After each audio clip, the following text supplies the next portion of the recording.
சேனலை தொடர்ந்து பாருங்கள், சப்ஸ்கிரைப் செய்து பாருங்கள். கரூர் துன்ப சம்பவம் நடந்து ஏறக்குறைய ஒரு வருஷம் ஆக போகுது.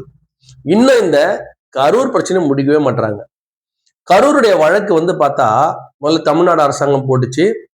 விஜயை பார்த்து பயந்தது அப்படின்றது எந்த மாற்று கருத்தும் கிடையாது. இதே ஒருவேளை அதிமுகவில் திரு எடப்பாடியார் ஆட்சி இருந்தா கூட திரு எடப்பாடியார் பழனிசாமி திரு விஜய் ஸ்டாலின் ஐயாவை பேசின மாதிரி எடப்பாடி பழனிசாமி பேசினா கூட திரு விஜய் அவர்கள் அன்னைக்கே ஜெயிலுக்கு போயிருப்பார்.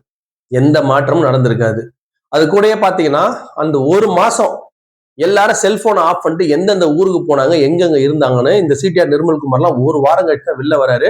அது எப்படி தாடி வச்சு வந்தாரு, புஷியானந்த் எப்படி வந்தாரு, எல்லாத்தையுமே நம்ம நேரடியா பார்த்தோம். திரு விஜய் எங்க இருந்தாரு ஒரு மாசம் கழிச்சு தான் கொடையை பிடிச்சிக்கிட்டு முகத்தை மறைச்சிக்கிட்டு அந்த ஹோட்டல்ல போய் பார்த்துட்டு வந்தாரு. எல்லாமே நம்மளுக்கு தெரிஞ்ச பழைய கதைகள் தான் இது எல்லாமே. ஆனா இன்னும் இந்த கரூர் பிரச்சனை முடியல.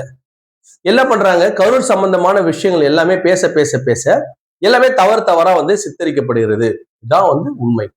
அன்னைக்கு அந்த துன்ப சமயம் நடந்த அடுத்த நாள் திரு சீமான் அவர்கள் பேசும்போது கூட திரு விஜய் அவர்கள் குற்றம் சொன்னார். அன்னைக்கு கூட அவர் என்ன பண்றாரு, இல்ல அவர் வந்தாரு, அவர் மேல எதுவும் பெரிய தப்புலாம் இருக்கிற மாதிரி தெரியல, மக்கள் எல்லாம் மொத்தம் பேர் இந்த மாதிரி பண்ணிட்டாங்க அப்படின்னு அன்னைக்கு அவருமே ஒரு வார்த்தை தான் பேசினாரு. ஆனா அப்படியே இப்போ மொத்தமா அதை மாத்தி பேசுறாரு. திமுகவும் அதே மாதிரிதான், எந்த தலைவருமே என்ன பண்ண மாட்டாங்க, தன்னோட தொண்டர்கள் சாவதை விரும்ப மாட்டாங்கன்னு சொல்லிட்டு இன்னைக்கு திமுக என்ன பண்றாங்க, அந்த குற்றத்துக்கு திரு விஜய் மேல போடுறாங்க. அதிமுக சேர்ந்த திரு எடப்பாடி பழனிசாமி சட்டப்பேரவையிலே போய் என்ன பண்றாரு, ஆஹா இது நீங்க உங்க மேலதான் ஏகப்பட்ட தப்பு இருக்குன்னு சொல்லி இன்னைக்கு அவரு என்ன சொல்றாரு, நீங்க தான் குற்றவாளி அப்படின்றாரு. காங்கிரஸை சேர்ந்தவர்கள் அன்னைக்கு தலை தெறிக்க ஓடுனீங்களே, தலை தெறிக்க ஓடுனீங்களே, மதிமுக வைக்க எல்லாம் பேசுனீங்க எல்லாமே அது ரொம்ப சாதாரணமான ஒரு விஷயமாக்கிட்டாங்க.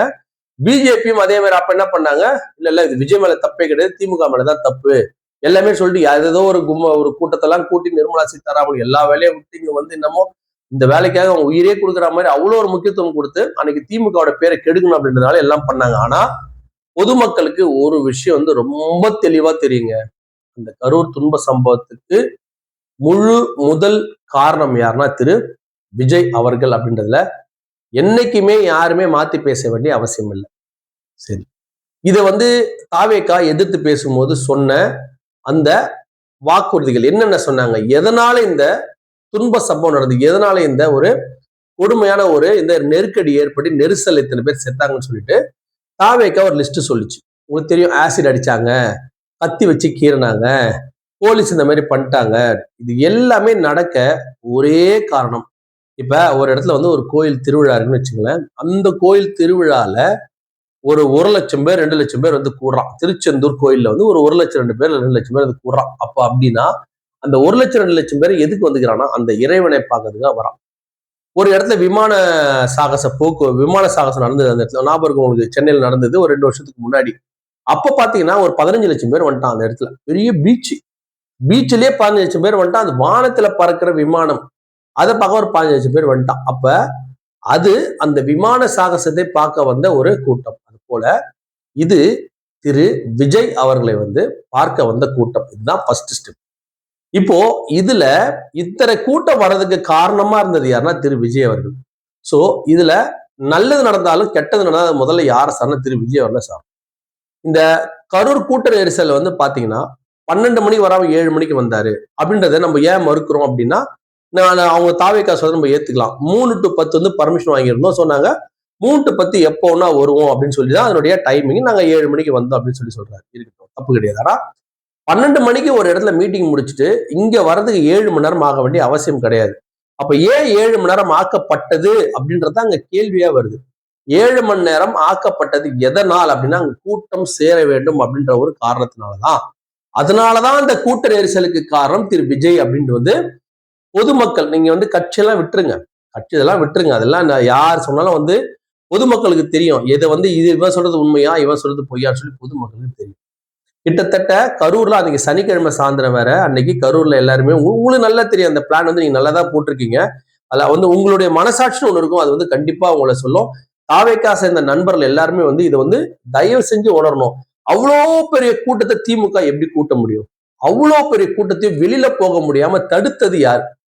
அதை சுத்தி அரணா அமைச்சது யார்? அந்த கூட்டம் வெளியில போகக்கூடாதுன்னு அரணா அமைச்சது யார்? திமுக அமைச்சுதா இல்ல என்ன நடந்தது? அவ்வளவு பேருமே வந்து அவ்வளவு கூட்ட நெரிசல்ல கூட அந்த இடத்தோட நகராம இருந்ததுக்கு காரணம் யாரு? திரு விஜய் அவர்களை பார்க்கணுன்றதுனால. சோ இதனோட ஃபர்ஸ்ட், அதாவது அவர் குற்றவாளியா குற்றவாளி, அதுக்கு காரணகர்த்தா வந்து திரு விஜய் அவர்கள். அதுக்கப்புறம் நடந்தது வந்து அன்னைக்கே திரு விஜய் அவர்கள் வந்து இது ஒரு விபத்துன்னு சொல்லியிருந்தாருன்னா எந்த பேச்சுமே கிடையாது. ஆனா அவர் என்ன சொல்றாங்கன்னா, தாவேக்கால சேர்ந்தவங்க, இது வந்து செந்தில் பாலாஜி பண்ணது. அதாவது அந்த ஒரு விஷயத்தையும் அரசியலாக்கிய ஒரு திறமை வந்து தாவேக்காவுக்கு எப்படி வந்ததுன்றது நம்ம இப்ப நினைச்சா கூட நம்ம வந்து ஆச்சரியமா, இந்த கட்சி வந்து ரொம்ப சாதாரணமா ஒரு நல்ல கட்சி நம்ம பேசுறது எப்படி மக்களுக்கு வந்து சில பேருக்கு எப்படி வந்து அந்த வார்த்தை வருதுன்னு சொல்லி தெரியல. அது அந்த ஒண்ணுமே தெரியாத ஒரு கட்சி என்ன பண்ணுது, வளர ஒரு கட்சி என்ன பண்ணுது அப்படின்னா செந்தில் பாலாஜியை வில்லன் ஆகுது. அவ்வளவு பெரிய கும்பல் ஒன்று செந்தில் பாலாஜிக்கு தெரியுமா முதல்ல? அவ்வளவு பெரிய கும்பல் வந்த உடனே அந்த 5 நிமிஷத்துல ஆளை ரெடி பண்ணி பண்ணக்கூடிய விஷயங்களா? இது யோசிச்சு பாருங்க. ஒரு அரசியல்வாதி அப்படின்னாலே எல்லாரையும் கொலை பண்ணுவான், கொலை பண்ணுவான்னு தயவுசெய்து நினைக்காதீங்க. அரசியல்வாதி வந்து ஒரு முறை தவறு பண்ணா அவனுக்கு அதோட ஆயுசு முழுக்க அவன் என்ன கிடையாது, ஆட்சி கிடையாது. ஆனா செந்தில் பாலாஜி மறுபடியும் வந்து வென்றிருக்கிறாரு கோயம்புத்தூர். அதனால வந்து நீங்க அந்த கான்செப்டுக்கே போவாதீங்க. அது ஒரு கூட்ட நெரிசல் ஏற்பட்டது, அது ஒரு விபத்து. அந்த விபத்துக்கு காரணம் யார்? இவ்வளவுதான் அதுல வந்து மேட்டர். அந்த விபத்துக்கு காரணம் வந்து திரு விஜயோட நான் வேற ஒருத்தர் சொல்லுவேன். அது யாருன்னா இந்த மீடியாக்கள். இந்த மீடியாக்கள் வந்து இன்னைக்கும் அது அவ்வளவு பெரிய இன்சிடென்ட் நடந்து கூட இன்றைய தேதி வரைக்கும் என்ன பண்றாங்கன்னா தொடர்ந்து அதே போல நிக்கிறார், நடக்கிறார், போகிறார், வருகிறார். ஆனா இன்னைக்கு விஜய் மேல இருந்த அந்த ஒரு ஈர்ப்பு சக்தி கொஞ்சம் கம்மியாயிட்டா. இதே வந்து இந்த கடல் நீரை குடிநீர் அகத்திட்டத்துல போய் தண்ணி குடிச்சா இருப்பாருங்க. இதே ஒரு பழைய விஜயா இருந்தான்னு வச்சுக்கலாம், அவ்வளவுதான். இதை வச்சு போட்டு ஓட்டு ஓட்டு ஓட்டுன்னு ஓட்டி இருப்பாங்க. இப்ப யாரும் அதை பெருசா பாக்குறது இல்லை. தொடர்ந்து இவரு அவர் முகத்தை பார்த்துட்டாங்க, அவ்வளவுதான், இதே மாதிரி போக போற வர போறான்னு ஒரு 3 மாசம் போயிடுச்சுன்னா அதேதான் ஒரு 110 120க்கு மேல லைவ் ஓடாது. அந்த அளவுக்கு வந்து அவருடைய அந்த கெப்பாசிட்டி. இப்பயே வந்து ரொம்ப இடத்துல வந்து லைவ் போடுறது கிடையாது. அந்த கடல் நீரை குடிநீர் கூட அவரு லைவ்ல போடல, அவரு எடுத்த வீடியோ தான் எடுத்து டெலிகாஸ்ட் பண்ணிக்கிறாரு. அப்ப கூட அது பெருசான பெரிய ஓட்டங்கள் இல்லை. இப்ப ஆனா அந்த காலத்துல அது கிடையாது. ஒரு வருஷத்துக்கு முன்னாடி அவர் எது பண்ணாலுமே ஒரு பெரிய நியூஸ் ஆயிடுது. ஏன்னா மீடியாவில் வந்து அதிகமான ஓட்டம் இருக்கு. அதனால அது அவ்வளவு பெரிய ஓட்டம் ஓடிச்சு. அதனால அவள் மக்கள் கூடுறாங்க. இதெல்லாம் தான் உண்மைகள். இதை வந்து முதல்ல வந்து தாவேக்கா என்ன பண்ணணும் அப்படின்னா, இன்னைய தேதி கூட சொல்றேன், இப்ப கூட நம்ம சொல்றோம் என்ன அப்படின்னா, தாவேக்கா என்ன பண்ணும், இந்த கரூர் துன்ப சம்பவத்துக்கு காரணம் ஒரு நீட்டான ஒரு ஸ்டேட்மெண்ட். கரூர் துன்ப சம்பவத்துக்கு காரணம் நம்ம வந்து கொஞ்சம் முன்னாடி வந்திருக்கலாம். தாவேக்கா சேர்ந்த விஜய் அவர்கள் 7 மணிக்கு, அது ஒரு விபத்து தான், கொஞ்சம் முன்னாடி வந்து அந்த விபத்து தவிர்க்கப்பட்டிருக்கலாம். First step. 2வது, இது விபத்து, இது வந்து எதிர்கட்சிகள் செய்த சதி. திமுக வந்து உங்களுடைய உறவுகள் 41 பேரை கொண்டது பச்சையா எப்படி போய் பேசுறீங்க சத்தியமா எனக்கு தெரியல. எப்படி இந்த மாதிரி பேசுறீங்கன்னு புரிய மாட்டேங்குது. இன்னும் வந்து நீங்க ரியாலிட்டிக்கு வர மாட்டீங்க. ஆனா உங்களை ஆதரிப்பவர்கள் வந்து இன்னும் அது வந்து உணர மாட்டாங்க. அவ்வளவு கஷ்டமா இருக்கு. எப்படின்னா மத்த ஒரு 41 பேர் உயிரோட விளையாடி இருக்கீங்க. அதுக்கு அப்புறமா என்ன ஆயிருக்குன்னா தொடர்ந்து உயிர்கள் போயிருக்கு. அது நடந்துமே பல உயிர்கள் போயிருக்கு. ஆனா நீங்க இன்னொரு விபத்துல கூட அந்த தந்தை சொல்லியிருப்பாரு, 41 பேர் செத்தப்பே உனக்கு போல இது வரப்போறான்னு சொல்லியிருப்பாரு. பல விபத்துல ஏற்பட்டிருக்கு. சரி, முடிஞ்சு போச்சு. இதுல என்ன பண்றீங்க? இதுல ஒரு சின்ன விஷயம், இந்த கரூர் துன்ப சம்பவத்துக்கு அப்புறமா, நெரிசலுக்கு அப்புறமா ஒரு விழானா, விஜய் விழானா 5000 பேர் தான் அலௌடுன்னு சொல்லி அப்ப என்ன பண்றாங்க, ஒரு தமிழக அரசு வந்து ஏதோ ஒண்ணு போட்டுச்சுன்னு சொல்றீங்க. அது ரைட், தமிழக தான் போட்டுச்சு. ஆனா அதுக்கப்புறம் இப்ப நடந்த நீங்க முதலமைச்சரா திரும்ப வந்ததுல கூட நீங்க 5000 பேருக்கு மேல நீங்க அலோவ் பண்ணல. அப்போ அன்னைக்கு நடந்ததுக்கு காரணம் உங்க மேல அந்த குற்ற உணர்வு உங்களுக்கு இருக்கு. இவ்வளவு கும்பல் இது மாதிரி ஆயிடுன்னு சொல்லிட்டு. அதனால அதை முதல்ல நீங்க ஏத்துக்குங்க. அது ரொம்ப ரொம்ப முக்கியமான விஷயம். முதல்ல நம்ம செஞ்ச தவறு வந்து முதல்ல உணர்ந்தாதான் அடுத்து அந்த தவறு வந்து நடக்காம இருக்கும் அப்படின்றதுல எந்த மாற்று கருத்தும் கிடையாது. அதை ஏத்துக்கிட்டு எதிர்கட்சிகள் மேல வந்து பழி போடாம இது விபத்துன்றதை வந்து நீங்க ப்ரூவ் பண்ணிட்டாலே போதும். நீங்க இன்னசென்ட் அப்படின்றத நீங்க வெளில வந்துடலாம். நீங்க இன்னொரு கட்சியை வந்து நீங்க காட்டி கொடுக்குறீங்க. உங்களை வந்து கரூர்ல வந்து உங்களை சம்பந்தமா அங்க சிபிஐ ரெய்டு போனா உடனே அடுத்த நாள் செந்தில் பாலாஜி போனோம்னா அது ஒரு பெரிய நியூஸ் ஆகுறீங்க. இதெல்லாம் வந்து தொடர்ந்து ஒரு முதலமைச்சரும் ஆயிட்டீங்க. நீங்க இதுக்கப்புறம் அதை பத்தி பெருசா பேச வேண்டிய அவசியம் கிடையாது. அதே போல கரூர்ல இருக்கக்கூடிய 41 பேர், இறந்த 41 பேர் அரசாங்க வேலை தருவது அப்படின்றதெல்லாம் வந்து ரொம்ப ஒரு, அது என்ன சொல்ற, ஒரு அடிமட்ட கேவலமான ஒரு விஷயமா இருக்கு. ஏன்னா நம்ம ஆல்ரெடி சொல்லியிருக்கிறோம், இந்த 41 வேலைகள் அப்படின்றது வந்து ஒரு படிச்சு கிட்டத்தட்ட இத்தனை நாளா படிச்சு அதுக்காக எழுதி எக்ஸாம் எழுதி அந்த மாதிரி இருக்கும். அவங்க ராணுவத்துக்காக போராடி இறக்கல. ஒரு நடிகரை பார்க்க போய் அங்க அதனால அவங்க குடும்பத்தை நம்ம குறைவா பேசுறது. இது மாதிரி பல சம்பவங்கள் இருக்கு. விமான விபத்துல அந்த விமான சாகசத்தை பார்க்க போற அந்த 5 பேருக்கு நீங்க அரசாங்க வேலை கொடுத்துருவீங்களா? ஒரு நடிகரை பார்க்க போனாங்க, அதே மாதிரி கள்ளசாராயம் குடிச்சு செத்த அந்த 10 குடும்பம் 40 50 100 குடும்பத்துக்கு அரசாங்க வேலை தர முடியுமா? அதெல்லாம் விட்டுருங்க. நடந்தது நடந்தாச்சு, முடிஞ்சது முடிஞ்சாச்சு. அது வந்து ஒரு விபத்து. அந்த விபத்தை என்ன இழப்பீடு அதை இழப்பீடு கொடுங்க. இழப்பீடு கொடுத்துட்டு அதோட நிறுத்திட்டு அந்த கரூர்ல வரும்போது நீங்க உண்மையை ஒத்துட்டு ஈஸியா நீங்க வெளில வந்தீங்கன்னா இந்த பிரச்சனை வந்து தொடர்ந்து வராது. நீங்க ஏற்கனவே வந்து உங்க ஆட்சி செய்யறவங்க வந்து சில நல்ல நல்ல விஷயத்த வெளில காட்டுறீங்க. நல்ல விஷயம் காட்டாத விஷயம் 1 கோடி விஷயம் பின்னால இருக்கு அப்படின்றது பல பேருக்காக எடுத்து கொண்டு போய் செல்ல முடியாத அளவுக்கு டெய்லி ஒரு மேட்டரை வச்சு என்ன பண்றீங்க, இன்னைக்கும் மீடியாவை அழகா அப்படியே மெருகேற்றி போயிட்டே இருக்கிறதுனால இங்க நாட்டுல நடக்கிற பல விஷயங்கள் வந்து மக்கள்கிட்ட எடுத்து போக முடியாத மாதிரி நடந்துட்டு இருக்கு.